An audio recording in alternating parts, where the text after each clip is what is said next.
Jingle bells, jingle bells, jingle all Bella's the Christmas, way. adapted Oh, from what The Little fun Girl's it is Christmas to by ride Winnifred on a E. open Lincoln sleigh. in Jingle 1913. bells, jingle bells, jingle all the It was Christmas Eve and Bella had just hung up her stocking by the fireplace, right where it would be all ready for Santa when he slipped down the chimney.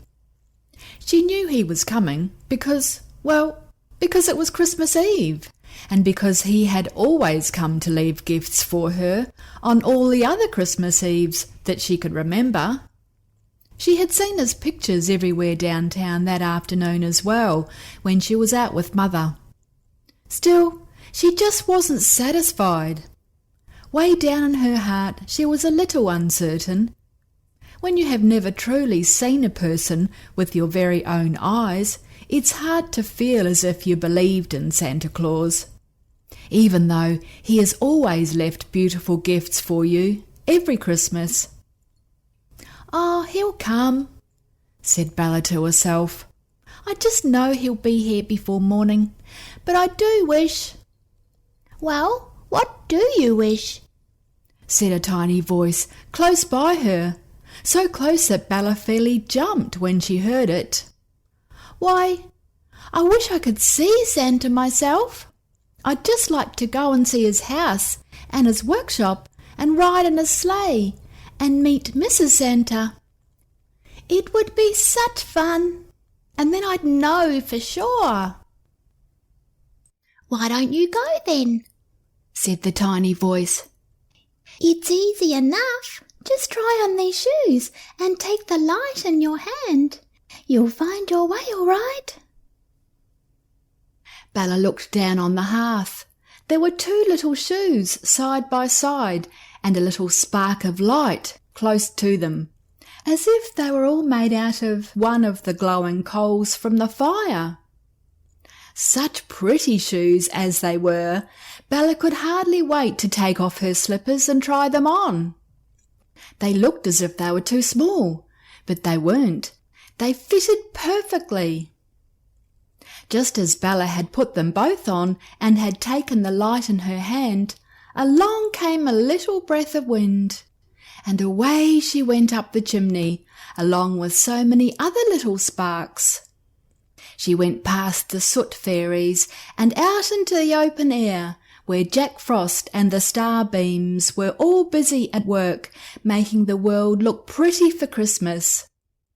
And away went Bella, two shoes, bright light and all, higher and higher, until she looked like a wee star up in the sky. It was the funniest thing, but she seemed to know the way perfectly and didn't have to stop to make inquiries anywhere. It was a straight road all the way, and when you don't have to think about turning left or right, it makes things so much easier. Pretty soon, Bella noticed there was a bright light all around her, a very bright light. Right away, something in her heart began to make her feel very happy. She didn't know the Christmas spirits and little Christmas fairies were all around her, and even right inside her, because she couldn't see a single one of them, even though her eyes were very bright and could usually see a great deal. But that was just it, and Bella felt as if she wanted to laugh and sing because she felt so happy. It made her remember the sick boy who lived next door. She said to herself she would take him one of her best picture books in the morning so he could have something to occupy him and make him happy all day. As she went on, and the bright light all around her had grown so much brighter, Bella saw a path right in front of her. It was straight and trim and took her up a hill to a big house with lots of windows in it. When she had gone just a little bit nearer, she saw candles in every window, red, green and yellow ones, and every one burning brightly. Bella knew right away these were Christmas candles to light her on her journey and make the way clear for her. Something told her this was Santa's house, and that pretty soon she would perhaps see Santa himself. Just as she neared the steps, and before she could possibly have had time to ring the bell, the door opened. It seemed to open itself. There stood, not Santa himself, but a funny little man with slender little legs and a roly-poly stomach that shook every now and then when he laughed. You would have known right away, as Bella knew, that he was a very happy little man. And quick as a wink he pulled off his little red cap, smiled the broadest smile, and said, "Merry Christmas! Come in, come in!" So in went Bella, holding the little man's hand. When she was right inside, there was the loveliest fire, all glowing and snapping. The little man joined his elf brothers and sisters, to whom she was introduced. There was such a lot of them, though, that Bella knew she could never count them, no matter how long she tried to.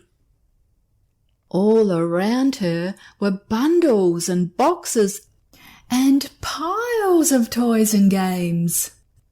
It all looked so sparkly. Bella knew these were all ready to be loaded into Santa's big sleigh for his reindeer to whirl them away over cloud tops and snowdrifts to the little people down below, who had left their stockings all ready for him. Pretty soon the little elves began to hurry and bustle and carry out the bundles as fast as they could to the sleigh, where Bella could hear the jingling bells and the stamping of hoofs. Bella picked up some bundles and skipped along too, for she wanted to help a little herself. It's no fun whatsoever at Christmas unless you can help, right? There in the yard stood the biggest sleigh that Bella had ever seen. The reindeer were all stamping and prancing and jingling the bells on their harnesses. They were so eager to be on their way to Earth once more. She could hardly wait for Santa to come, and just as she had begun to wonder where he was, the door opened again, and out came a whole forest of Christmas trees. At least, it looked as if a whole forest had started out for a walk somewhere. But at second glance, there were thousands of Christmas sprites. Each one carried a tree or a big Christmas wreath on their back. Behind them all she could hear someone laughing loudly and talking in a big jovial voice that sounded as if he were good friends with the whole world. Straight away Bella knew Santa himself was coming. Her heart went pit-a-pat for a minute whilst she wondered if Santa would notice her. But she didn't have to wonder long, for he spied her at once and said, "Bless my soul, who is this and where do you come from?" Bella thought perhaps she might be afraid to answer him, but she wasn't one little bit. He had such a kind twinkle in his eyes that she felt okay right away. "I'm Bella. I wanted so much to see you, Santa, that I just came, and here I am," she replied. "Ho, ho, ho, ho, ho," laughed Santa. "And here you are. Wanted to see Santa, did you? And so you came. Now, that's very nice. It's too bad I'm in such a hurry, for we should like nothing better than to show you about and give you a real good time. But you see, it's 11:45, and I must be on my way at once, else I'll never reach that first chimney top by midnight. I'd call Mrs. Santa and ask her to get you some supper, but she is busy finishing doll's clothes that must be done by morning. I guess we'd better not bother her. Is there anything you'd like, Bella?" Santa put his big hand on Bella's shoulder and she felt its warmth and kindness down to her heart. Even though Santa was in such a great hurry, he wasn't too busy to stop and make someone happy for a minute, even if it was someone as little as Bella. Bella smiled back at Santa and said, "Oh, Santa, if only I could ride down to earth with you behind those splendid reindeer. I'd love to go. Won't you please take me? I'm so small that I won't take up much room on the seat. And I'll keep very still. I'll not bother you one bit." Santa laughed. Such a laugh, big and loud and rollicking.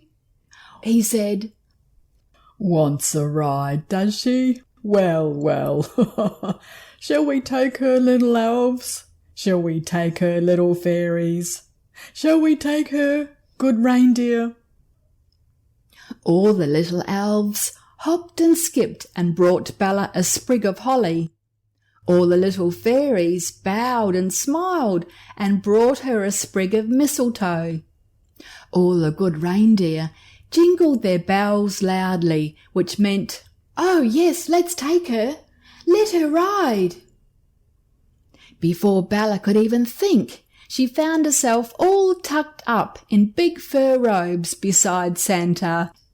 And away they went, right out into the air, over the clouds, through the Milky Way, and right under the very handle of the Big Dipper. On and on toward the earth, whose lights Bella began to see, twinkling away down below her. Presently, Bella felt the skids scrape on something. She knew they must be on someone's roof, and that Santa would slip down their chimney in a minute. How she wanted to go too! Now, if you've never been down a chimney and seen Santa fill up the stockings, you would want to go quite as much as Bella did, wouldn't you? So just as Bella was wishing as hard as ever she could wish, she heard the tiny voice say, "Hold tight to his arm! Hold tight to his arm!" So she held Santa's arm tight and close. Santa shouldered his pack, never thinking it was heavier than usual. And with a bound and a slide, there they were, Santa, Bella, pack and all, right in the middle of a room where there was a fireplace and stockings all hung up for Santa to fill. Just then Santa noticed Bella.